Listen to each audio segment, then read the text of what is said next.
Bien, bueno, bienvenidos, bienvenidas a otro encuentro de estudio del Tao Te Ching interpretado desde el punto de vista del Qigong.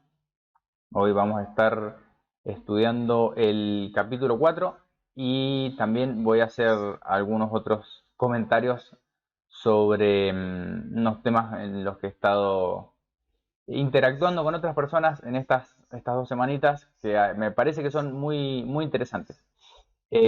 Así que bueno, vamos a empezar con el tema de hoy, capítulo 4, versión de Wang Keping. Esta es una traducción personal, así que puede no ser la más clara de todas, pero después vamos a estar comentando la interpretación de Yang Yuanmin. Así que vamos ahí con el capítulo 4. Dice, el Dao es vacío, como un cuenco. Su utilidad no puede nunca ser agotada. El Dao no tiene fondo, como un valle. Quizás el ancestro de todas las cosas, invisible o sin forma, parece no existente, pero en realidad existe. No sé de quién es hijo en absoluto. Parece haber incluso precedido al Señor del cielo.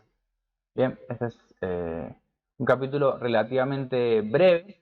Vamos a estar leyendo distintas traducciones porque ahí también va a salir distintos puntos de vista con esto. Pero los primeros conceptos que aparecen es de esta idea de que es vacío o hueco también.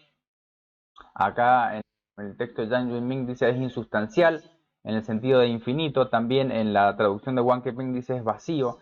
Está esta imagen de que lo vacío le da la utilidad a las cosas. Es como decir, como una taza, lo que le da la utilidad a la taza es el vacío que hay dentro de la taza.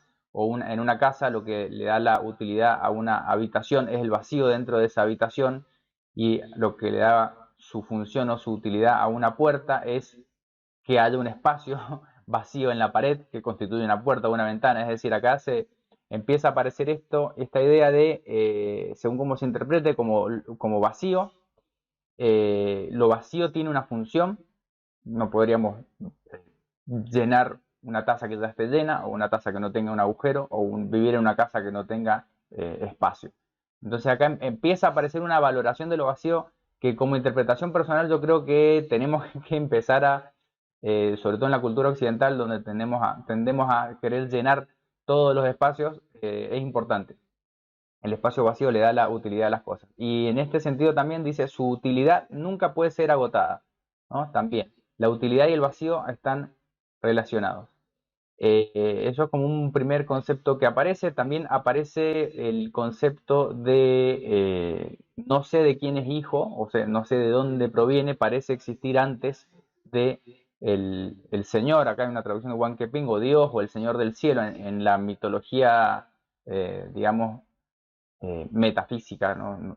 La cosmogénesis china, hay una imagen en el taoísmo más antiguo de un señor del cielo, como un emperador del cielo, como un creador, pero el Dao se dice que existe antes que ese señor del cielo al cual se le atribuye como una característica más antropomórfica, algunas características como más de persona. Bueno, hay algo antes incluso que eso, ¿no? Ese es como en donde se posiciona en la cosmogénesis el Tao también. Vamos a la interpretación de Yang Yuanming. Dice, el Dao no es un objeto material, es una fuerza o poder natural que no puede ser interpretado por nuestro limitado entendimiento. Sin embargo, cuando el Dao manifiesta su poder, pueden crearse innumerables objetos y esta fuerza o poder no puede agotarse. Aunque el Dao es tan profundo y misterioso, puede ser tan tranquilo y sin embargo tan poderoso. Es tan poderoso y flexible que puede ser cualquier cosa y en cualquier lugar. Su agudeza puede ser suavizada. Todos los misterios pueden ser disueltos. Puede armonizar y coexistir con los demás o posicionarse en el polvo. Acá hay una idea también de esto. La agudeza también tiene que ver con la capacidad de penetración, es como la agudeza de un filo también que es capaz de cortar, pero al mismo tiempo tiene la característica de ser agudo y suave, o esta idea de poder situarse con el polvo como está en lo más bajo, como esta idea de asociar también esta cualidad del agua que siempre fluye hacia lo más bajo, se sitúa en lo más bajo y por lo tanto entonces es capaz de armonizar en todos los espacios. Acá hay una suerte de atributo positivo, sería de el ceder o el estar al servicio o el sostener, que lo podríamos trasladar también al Qigong en este contexto que estamos enseñando, digamos, de la interpretación no solamente de qué estamos hablando del Dao o el Dao de Jing, que es el libro del Dao, sino también cómo lo trasladamos a la práctica. Un poco igual, este capítulo es bastante abstracto en cuanto a los hechos concretos, pero bueno, vamos a seguir con la interpretación de Yang Yunming. Cita a otro maestro, Shi De Qing, que dice: este capítulo es para alabar la maravilla del Dao que no se puede dimensionar o medir. Chong significa insustancial y Yin significa pleno. Yuan significa tranquilo y profundo, sin movimiento, y Chong significa volver y pertenecer a. Dice que aunque el Dao es extremadamente insustancial, de hecho está lleno, es decir, existe en todas partes, en miríadas de objetos. En todos los objetos, en el cielo y la tierra, por lo tanto en el universo. Sin embargo, no tiene forma y no puede verse. Por eso se dice que cuando se usa no puede agotarse, es decir, no puede verse. Se dice que el propio Dao, aunque hondo y profundo, pero solitario, es pacífico y tranquilo, puede dar nacimiento a miríadas de objetos y también aceptar su retorno. El retorno es como el Yang Yunming lo pone como el reciclar, como todas esas energías de manifestación vuelven al estado de no manifestación para transformarse también en otra cosa. Sin embargo, aunque da nacimiento a miríadas de objetos, no los gobierna. Por eso se dice que parece que es el origen de miríadas de objetos. Se me viene siempre la imagen de, bueno, yo les había recomendado que vieran la obra de Nassim Haramein, que habla sobre la energía infinita del vacío. Hace poco estaba teniendo una conversación también con una persona que decía que volver al vacío era como un estado de desintegración o un estado de nada, y sin embargo, el espacio que ocupa nuestro cuerpo, el espacio que ocupa, si es que ocupa un espacio nuestra mente, nuestra conciencia, todo está sostenido en el espacio vacío. El planeta está sostenido, el cosmos entero surge, es decir, el Taiji, toda la manifestación de la naturaleza surge o está sostenida en el Wuji, en el espacio vacío. Creo que tenemos que valorar un poco más qué es lo que hay ahí en ese espacio vacío, que no está vacío en absoluto. Y un poco de eso también me parece que habla esta idea de el Tao como existir en el vacío. Dice el texto: el Tao no puede verse, pero puede sentirse. Parece que existe, pero no existe. Nadie puede estar seguro y saber cómo se originó el Tao. Existía incluso antes de que se creara el universo. Wu Chen dijo: la frase "no sé de quién es engendrado" es una pregunta, y la frase "ha existido incluso antes que el emperador del cielo" es la respuesta. La descendencia tiene que ver con la genealogía, ¿no? Nace de los padres. Emperador significa el maestro del cielo. Acá Yang Yunming lo interpreta como la naturaleza. El cielo existía antes que la miríada de objetos y el Dao existía antes que el cielo. Es decir, el cielo se originó a partir del Dao. No hay nada más antes del Dao. Bien, esto es como en el Génesis, podríamos pensar taoísta, entonces está esta idea de todos podemos remontar los orígenes a el Dao. Es lo que existía antes. Entonces yo siempre le planteo esta estructura, que es la que aprendí yo, que es del Dao surge el Wuji. Ese Wuji es como el espacio infinito o el espacio vacío, el vacío infinito, en el cual aparece el Taiji. El Taiji es la diferenciación, es cuando aparece la diferenciación entre la existencia y la no existencia. Aparece un algo donde antes había solo la nada, que es el Wuji. Pero todo eso tiene su origen y su sustento en el Dao. Y a partir de ahí se van apareciendo, se dice, las miríadas de cosas, es como una expresión de, bueno, todo lo demás es creado a partir de esta diferenciación. Pero siempre estamos poniendo aquello que está más allá de las palabras, aquello que está más allá de nuestro entendimiento, también en este concepto de el Dao como lo que está más allá. Yang Yunming un poco como que fusiona el concepto de Tai Chi o Dao y los tiene como una misma cosa. Yo lo interpretaría de otra manera, pero es una discusión, es una cuestión de interpretación nada más. Vamos a seguir leyendo la interpretación de Yang Yunming, pero antes quería presentarles la versión de John Woo para que volvamos acá sobre el texto y después sigamos interpretando. Por ahí si van teniendo algún comentario lo pueden dejar. Dice John Woo, capítulo 4, el Tao es como una taza vacía que al usarse nunca se puede llenar. Insondable parece ser el origen de todas las cosas. Embota las aristas afiladas, deshace los enredos, armoniza todas las luces, une al mundo en un todo. Oculto en las profundidades, parece existir eternamente. Ignoro de quién es hijo, parece ser el antepasado común a todos, el padre de las cosas.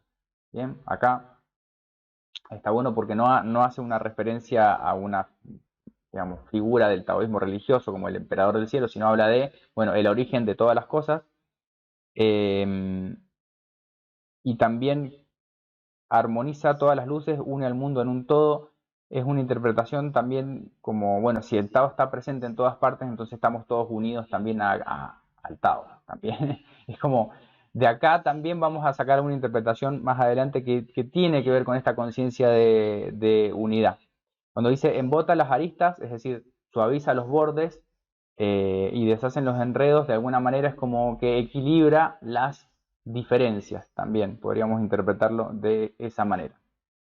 Entonces, volviendo al texto de Yang Junming, la interpretación del Qigong dice, si aplicas el concepto de este capítulo al cuerpo humano, entonces el espíritu es un ser insustancial en nuestro cuerpo. El espíritu no se puede ver, tocar u oír, pero se puede sentir. En este sentido, es como el Dao. La mente está relacionada y conectada con el espíritu, pero no es el espíritu. El espíritu es verdadero y natural, y por lo tanto puede llegar al espíritu natural. Esta frase es difícil de interpretar porque es un poco tautológica. Es decir, yo creo que lo que hace referencia es el espíritu verdadero y natural de la persona puede conectar con el espíritu natural del universo. Para mí es una interpretación posible. Sin embargo, la mente consciente humana ha sido contaminada por las construcciones mentales de la humanidad establecidas a lo largo de la historia humana. Por lo tanto, vivimos en una matriz mental creada por dogmas y tradiciones humanas. Acá, digamos, hace referencia a los condicionamientos a los que nos vemos sometidos por nuestra cultura. Es decir, para ponerlo como simple, no es lo mismo una persona que nace quizá en Oriente que en Occidente, en el hemisferio norte que en el hemisferio sur. En cada lugar tiene su propia matriz humana de condicionamientos que no son propios a ese espíritu original. Entonces, esos condicionamientos de alguna manera van contaminando o velando, si se quiere, como poner un velo sobre ese espíritu natural. Cuando una persona muere, la mente se irá con el cuerpo físico, pero el espíritu se reencontrará con la naturaleza durante un periodo de tiempo y luego se reencarnará. Es interesante esta visión. Desde la perspectiva taoísta, por ejemplo, se dice que bueno, hay toda eh, una formación, digamos, hay una génesis del espíritu cuando entra el cuerpo en la concepción y después va como tomando las energías de los elementos, pero se dice que cuando muere se separa, digamos, hay una parte de su espíritu que se dice que es el alma corpórea que vuelve a la tierra, se recicla en la tierra, y una parte que es como el alma etérea que vuelve al cielo, hay como una separación. Entonces, eh, después de eso se recicla o vuelve como a fusionarse y aparece esta idea de la reencarnación. La idea de la reencarnación yo creo que es más un concepto más budista, no está tan presente en los textos taoístas, pero bueno, hay una influencia igual de estas dos culturas que han convivido en China. Sí, el concepto taoísta hay un reciclaje de esa energía. Dice, si eres capaz de mantener tu mente simple, pura, honesta, neutral, pacífica, tranquila, armoniosa y sin la perturbación de las emociones y deseos humanos, entonces el espíritu podrá crecer y evolucionar a un nivel superior. Si tu mente está continuamente atrapada en la matriz emocional humana, tu espíritu estará confundido y perturbado. Acá también me parece que es interesante esta interpretación porque de alguna manera podríamos pensar que ese espíritu original no necesita evolucionar a un nivel superior, ya simplemente tiene la pureza original de estar conectado con su origen eh, natural. Pero lo que sí lo que sería como en este caso evolucionar a un nivel superior tiene que ver con ir quitando el velo a aquello que va como tapando la luz de ese espíritu original, que serían los condicionamientos eh, por supervivencia que hemos ido adquiriendo. Se dice la personalidad adquirida también, que van perturbando o confundiendo a la matriz emocional humana. Sigue con el texto, dice, cuando entrenas la meditación de la respiración embrionaria, bueno, eso sería una práctica posible, no sería la única, estás aprendiendo a calmar tu mente consciente y permitir que tu mente subconsciente crezca. Cuando esto ocurre, el espíritu puede despertarse y volver a conectar con la naturaleza. Lo interesante acá, la interpretación de un maestro, es que ese espíritu original, de alguna manera que está presente en nosotros, no, no juzga, solamente observa, es como nuestra conciencia. Digamos, hay que diferenciar la conciencia de la mente, tanto de la mente racional, intelectual, lógica, el diálogo interno, como de la mente emocional, como esta idea de, bueno, no soy mis pensamientos, no soy mis emociones, que soy este observador. Entonces, la práctica de la meditación en general, de alguna manera, reconecta o va estableciendo caminos más rápidos hacia ese estado neutral, a ese observador imparcial que tiene que ver con el espíritu original. De alguna manera, conectar con eso es conectar con la naturaleza original de uno. Acá se cita otro texto, dice Ni Yuan Tan dijo, agudeza significa la fuerza y la rigidez del chi. Utiliza la suavidad y la debilidad, es decir, la dulzura, para atenuarlo o someterlo. Confusión significa la acción caótica del chi. Hablando del chi en el cuerpo humano, ¿no? Utiliza la mente tranquila para disolver su caos. Luz significa la observación clara de la sabiduría. Utiliza la mente tranquila y comprensiva para armonizarla. Polvo significa las condiciones buenas y malas del entorno que debemos encontrar la manera de sincronizar o aceptar y armonizar con él. Esto implica que si eres capaz de encontrar el Dao, la mente de tu ser, podrás suavizar tu chi demasiado fuerte, calmar el caos de la circulación del chi, utilizar tu mente para analizar la situación y finalmente encontrar la manera de sincronizar y disolver el problema. Bueno, acá estaba hablando un poco de quizá en una situación en la cual uno está en un estado caótico, puede ser emocional o energéticamente caótico, a través de la mente o la concentración poder armonizar y disolver el problema. Acá cita también otro autor, dice, Fan Yuan dijo, si una persona es capaz de utilizar el Dao para suavizar la agudeza de su emoción, disolver la condición caótica de los acontecimientos encontrados, manejar su mente con claridad sin que brille su resplandor, situarse en el sucio mundo de los hombres comunes y que no se contamine su veracidad, entonces parece que el Dao estará existiendo profundamente en su interior.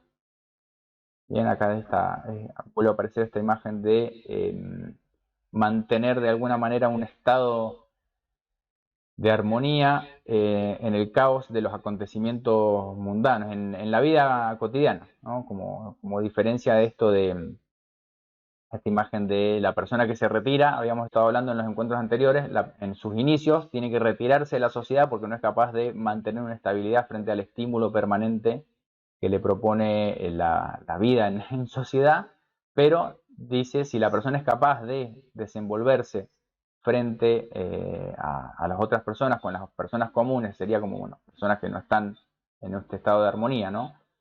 Sin que se contamine su veracidad, entonces se dice que el Dao existe en su interior, como una forma de identificar a la persona que está cultivada de alguna manera también. Hay una mano levantada, a ver si hay una pregunta que dice.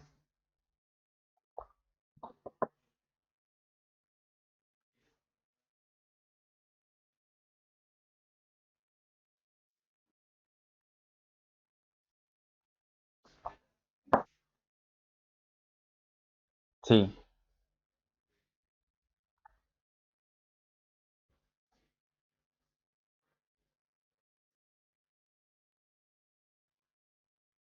Son son marcos teóricos diferentes. La reencarnación está más elaborado eso en toda la cultura budista, donde hay toda una serie de reglas, por así decirlo. A ver, hay que identificar primero que nada que esto viene de antes del budismo, probablemente de la filosofía eh, vedántica o vedanta, como se llama, de los Vedas de la India, donde estaba esta imagen, esta idea de la reencarnación del alma, y después el budismo sale de ahí, entonces lo toma un poco y llega a China con esa influencia cultural. Y hay toda una serie de leyes asociadas al proceso de reencarnación, asociadas con las leyes del karma y algo que es bastante complejo como para explicarlo acá, que tiene que ver más con esta cultura que viene de la India a través del budismo y después entra en China. En el taoísmo no se le da tanta importancia, en el taoísmo nativo de China, digamos, esto es una interpretación que puedo estar equivocado, pero no se le da tanta importancia a la reencarnación como sí se le puede dar importancia en el budismo. En el budismo hay toda una idea de, bueno, según los méritos que uno haga y el estado que alcance en esta vida, en este estado, va a tener consecuencias en el futuro también. En el taoísmo no se habla tanto de eso.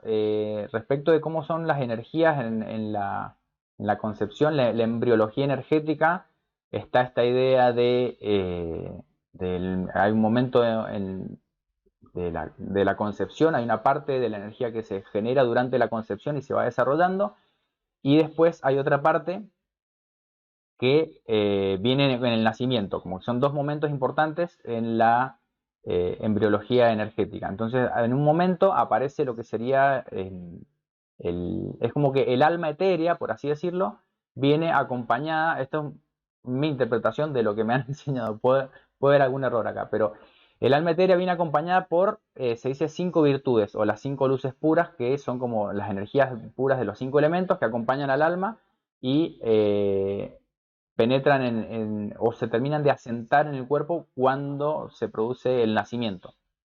Antes de eso está como entrando y saliendo, no está totalmente enraizado, pero sí hay una parte que aparece en la concepción. Entonces hay un alma corpórea y un alma etérea, se dice. Cuando se produce la muerte hay una separación y el alma corpórea de alguna manera se recicla, esas energías vuelven a la tierra y el alma etérea de alguna forma es como que es llevada de vuelta a ese plano del cual proviene. Esto es lo que se relata en la interpretación que yo alcanzo a sintetizar del punto de vista taoísta. Entonces son dos marcos teóricos distintos. La reencarnación por ahí la estaba trayendo Zhang Yunming porque debe tener influencias obviamente budistas, supongo yo, pero si bien se habla de eso, no está tan presente en la filosofía taoísta. Sí se habla de, bueno, hay una separación de las energías y hay como la parte pura asciende al cielo y la parte impura o la más material se recicla en la tierra, que es un poco parecido a lo que pasa con el proceso de descomposición de los cuerpos. Hay una parte que vuelve a la tierra y hay una parte que no, una parte que queda como ese plano espiritual. Eh, Solo podemos hacer hipótesis, digamos, de estos temas, pero distintas interpretaciones nos pueden aportar luces y bueno, cada una quedarse con la que más le cuadra, como se dice, ¿no? No puede uno decir, no, bueno, este tiene razón, este no. Ahora, si quieren saber más de reencarnación, y hay investigadores occidentales que han estado estudiando mucho el tema, les recomiendo sobre todo la obra de Michael Newton, que es un investigador que hacía regresiones y de alguna manera hizo toda una suerte de mapeo a partir de hipnosis regresiva de lo que las personas experimentaban antes de el nacimiento. O sea, los llevaba a una hipnosis regresiva al nacimiento y antes del nacimiento, y hay otra autora que creo que es María Elena Wambach, que se llama, otro texto se llama La vida antes de la vida, también habla un poco de eso, como para que puedan utilizar esta perspectiva occidental más moderna a través de la hipnosis regresiva y tratar de ver cómo se coincide esto con la perspectiva budista. Creo que hay muchos puntos en común, es muy interesante. O si no les interesa, pues, pues no hace falta que lo estudien. Respecto del taoísmo, la idea, acá sí aparecen algunos conceptos, bueno, ya vamos a hablar en un ratito, pero tienen algunos conceptos similares o equivalentes, pero como marco teórico son distintos. Bien, bueno. eh, em, quería leer un poco de la versión de Wilhelm, volviendo al capítulo 4 respecto del Tao Te Ching, dice, el sentido siempre está fluyendo, pero cuando actúa jamás se desborda. Es un abismo, como el origen de las cosas. Desenreda las confusiones, suaviza las aristas, modera el brillo, se une con el polvo. Es profundo y aún así parece real. No sé de quién es hijo, parece anterior a Dios. Bien, bueno, acá la perspectiva de Wilhelm, eh, interesante también cómo él traduce el Tao como el sentido y tiene algunas diferencias de interpretación, pero hay muchos conceptos que aparecen como esto de moderar el brillo, suavizar las aristas, unirse con el polvo, esta idea de atenuar, equilibrar los opuestos también, y anterior a Dios o anterior al, al Señor del Cielo, como lo traducía John Woo, también, son distintas, o sea, lo sitúa en el origen de todas las cosas también, y lo asocia también con la idea del agua, ¿no? Siempre está fluyendo y cuando actúa jamás se desborda. Bien. Bueno, volviendo y cerrando ya entonces, las conclusiones de Yang Junming dice así. Nuestra mente consciente ha sido formada por dogmas y tradiciones humanas. Todos llevamos máscaras en la cara para sobrevivir en esta sociedad o matriz. Recuerden, persona, como de personaje, viene de máscara, que es una palabra griega que viene de la máscara que usaban en el escenario los actores en el teatro griego. Entonces, nuestra máscara es nuestra personalidad adquirida basada en la supervivencia, ¿no? Aprendemos a mentir, a lavarnos el cerebro, a encauzarnos hacia una falsa gloria y dignidad y cegar nuestra mente y sentimientos subconscientes. Esta mente y sentimientos subconscientes son la raíz de nuestra conexión con la naturaleza. Es como que lo que dice Yang Yuanming, estamos velando todo el tiempo nuestra conexión con la naturaleza a través de toda esta personalidad adquirida. Para despertar nuestra mente subconsciente debemos calmar nuestra mente consciente. Debemos aprender a tomarnos a la ligera las perturbaciones emocionales humanas. Solo entonces nuestra mente será pacífica y profunda. Cuando esto ocurra, podremos volver a conectar con la naturaleza, o el Dao, en este caso. Acá es interesante, yo tengo muchos comentarios para hacer, pero por ejemplo hay algunas personas que es algo que está sucediendo, yo lo veo con cada vez más frecuencia, el hecho de pasar por experiencias chamánicas, o podríamos llamar así, utilizando ciertas, participando en ceremonias o rituales, o todos los que son el consumo de lo que se llaman enteógenos, que tiene que ver con tradiciones a lo mejor que vienen de otros contextos, por ejemplo en la selva del Amazonas o en distintos lugares, ¿no? Y se traen a contexto de ciudad. Y las personas cuando participan de esas experiencias, sobre todo con el consumo de alguna sustancia, a veces logran callar o calmar la mente consciente, y usando el término de Yang Junming, y aparece la mente subconsciente, entonces encuentran de repente un estado de unidad, de fusión con el todo, un estado de conexión, como si fuera una suerte de iluminación asistida por medio del consumo de alguna planta, alguna sustancia, y a veces dicen, he escuchado mucho de, bueno, es la mejor experiencia que tuve en mi vida, ¿no? Como que esta experiencia de reconexión que tienen con la ayuda de esta sustancia. A un maestro dice que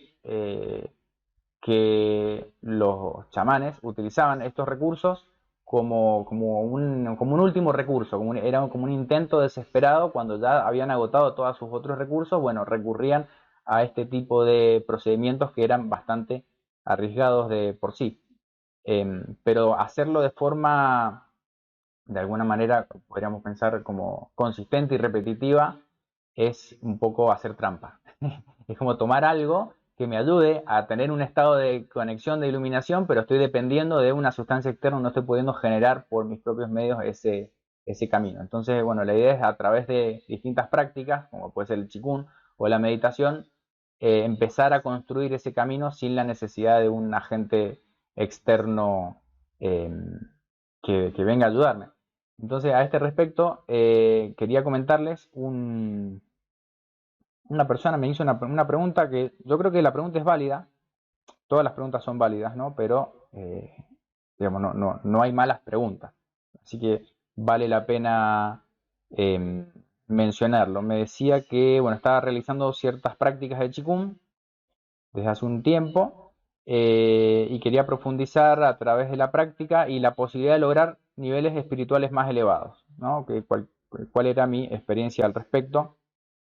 Entonces, bueno, un poco le dije que sí, la práctica del Qigong va ayudando a liberar ciertos obstáculos, a tener quizá más energía, también más conciencia, te permite ir avanzando en cierto sentido, pero después menciona esta idea de, dice, lo que en yoga se conoce como autorrealización o conocimiento del ser, y citaba a Ramana Maharishi, que es un yogi muy famoso, que tiene una filosofía muy interesante, se les recomiendo también si quieren profundizar en eso. Pero acá viene la pregunta que a mí me sorprendió. Si hay protocolos de Qigong para ayudar a lograr ese estado, ¿no? Además de la meditación. Yo no termino de entender muy bien si hacía referencia a protocolos de terapia de emisión de chi, es decir, una persona ejerciendo una acción terapéutica sobre otro para que esa persona alcance ese estado o de la práctica misma del Qigong para lograr ese estado. La respuesta es que sí, es decir, todas las prácticas de Qigong avanzadas, ¿no? Hay una primera base que es Qigong para la salud, que es, bueno, primero estemos sanos, primero no morir, y después de eso tratar de alcanzar un estado de conciencia más elevado, apuntan hacia ese lugar, pero es la práctica permanente lo que me va a ir permitiendo tener mayores niveles de conciencia también. Em, Así que bueno, eso era como un primer comentario, algo que me llamó la atención. Si, o sea, la pregunta era si la práctica del Qigong puede ayudar a alcanzar estados espirituales más elevados. La idea es que sí. Para eso fueron diseñados también estas prácticas. Por ejemplo, en el caso de, bueno, si bien la línea budista no le llamaba Qigong en su origen, pero sí lo que hoy modernamente se llama Qigong era lo que se le enseñaba, por ejemplo, a los monjes, o se dice que Bodhidharma enseñaba a los monjes Shaolin para poder sostener las prácticas. Es decir, primero necesitaban construir una base física suficientemente fuerte para después poder sostener la práctica espiritual. Acá hay una forma de conocer esto que es como se dice, en vez de Qigong se llama Shengon, o sea, Qigong es como el entrenamiento de la energía y Shengon el entrenamiento del espíritu, el Shen. Pero sobre la base de que haya un Qi. Si no hay Qi, si el Qi no nutre el Shen, la conciencia, el espíritu no tiene energía, no camina, no funciona. Entonces necesitamos una base, necesitamos un cuerpo físico, sería como nuestro Qin, nuestra esencia, que desarrolle la energía y a través de esa energía nutrir el espíritu, para con el espíritu alcanzar el Wu Yi, el vacío, y desde ahí llegar hacia el Tao. Ese sería como el camino a seguir. Eso, primer comentario. Sí, la práctica de Qigong en este sentido es necesaria como fundamento para poder tener estados espirituales más avanzados. Y los que no lo entiendan de esta manera, yo siempre pongo el ejemplo de los adultos mayores, cuando van empezando a perder su energía, empiezan también a perder lucidez, empieza ciertos efectos de senilidad, uno va perdiendo la memoria, la coordinación, y bueno, los niveles de conciencia que uno puede llegar son cada vez más limitados. Entonces ahí tiene como el ejemplo más concreto. En el taoísmo siempre se habla de alcanzar la longevidad, pero una longevidad consciente, no una longevidad, digamos, amnésica e inconsciente. Eh, y después, como otro comentario que a mí me gustó mucho y quería compartir con ustedes, bueno, hay un maestro que sigo que dijo, el camino de la iluminación está siempre en construcción. Y en primer lugar, hay un concepto de la iluminación, podría pensarse que es un concepto más budista, pero bueno, en el taoísmo también hablan un poco de esto, quizá con otros nombres, hablan de ser un inmortal o construir o alcanzar el estado de inmortalidad también hace referencia a un estado espiritual, no es inmortalidad física, sino es una inmortalidad del espíritu también. Entonces le preguntaron, bueno, ¿qué es la iluminación? Y él contesta, la iluminación no es un destino, es un viaje de despertar. Es la profunda comprensión de que no somos meros cuerpos físicos que navegan por el mundo material, sino seres espirituales que experimentan la condición humana. La iluminación significa despertar a la verdad de nuestra interconexión, comprender que nuestras acciones tienen un efecto expansivo en el universo. Se trata de despojarnos de las capas de nuestra vanidad y ver más allá de la ilusión de separación, abriendo nuestros corazones a la compasión, la aceptación y el amor por todos los seres. También se trata de comprender que el cambio es la única constante y de aprender a fluir como el río de la vida en lugar de resistirse a él. Se trata de liberarnos del sufrimiento soltando el apego a los deseos, los miedos y las heridas del pasado. Iluminación es un desarrollo gradual, un proceso continuo de autodescubrimiento y transformación. Cada paso en este camino nos acerca a vivir en armonía con nuestro verdadero yo y con el universo que nos rodea. Bien, ahí me pareció muy lindo cómo lo sintetizó este maestro, que es budista y taoísta también.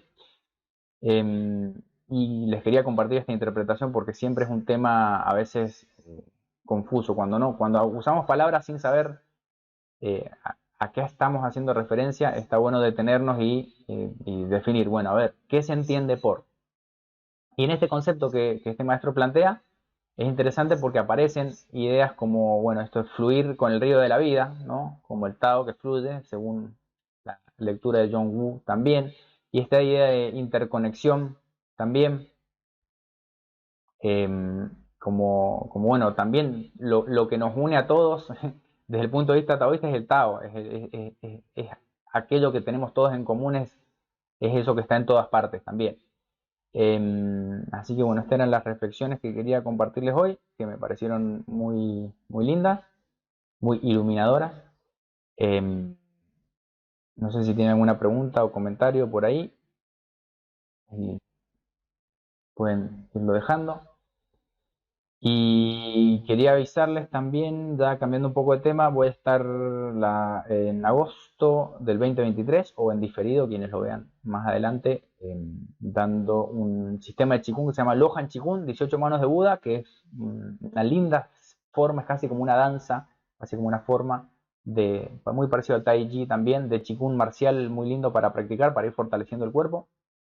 Y también voy a estar enseñando un poco de masaje de tuina pediátrico por si les interesa esa parte también. Así que ahí se contactan conmigo. Hay una mano levantada que dice.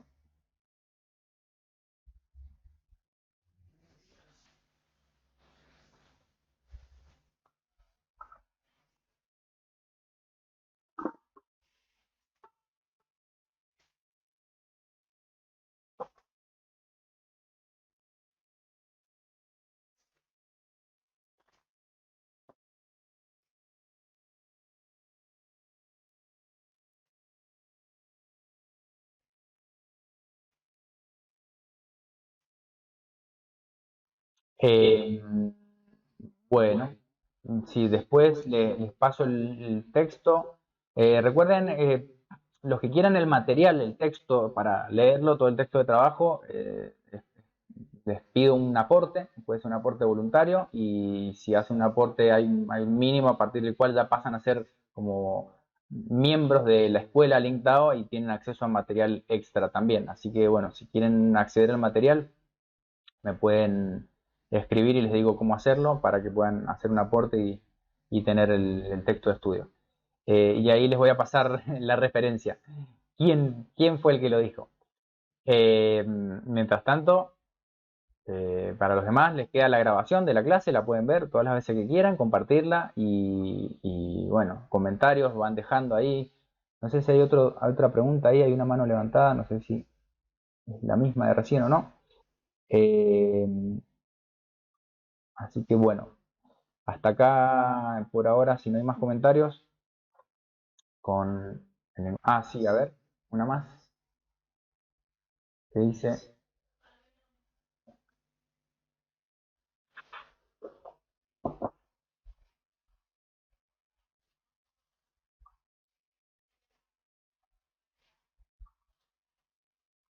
todos estamos ahí, hay que valorar más el espacio vacío que estamos ocupando.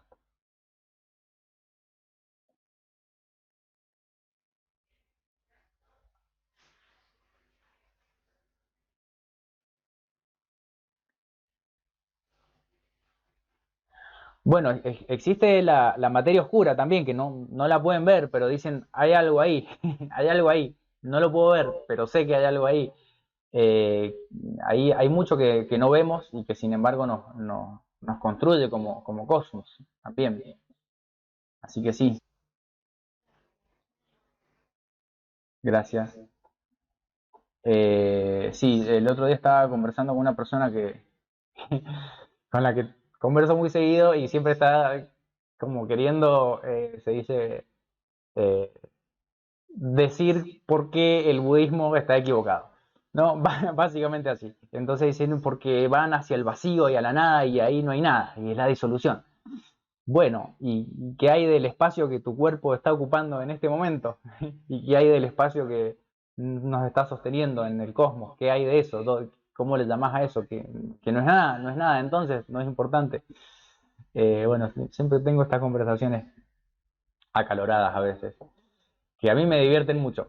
No pretendo convencer a nadie, de entrada les digo, solamente, bueno, plantear mi punto de vista, por lo menos, si es escuchado, que tampoco es mío, es basado en lo que otros dijeron.